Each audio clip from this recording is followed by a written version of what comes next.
Jeg håper dere likte den forvideoen min av del 1 av fotballskills, eller lærer dere fotballskills, og det synes jeg var veldig gøy. Håper dere synes det var gøy også. Så håper jeg at det skal jeg lage flere av.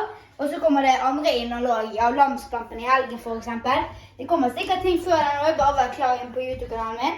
Og så skjer det ting etter hvert hele tiden. Så bare håper du abonnerer på min kanal.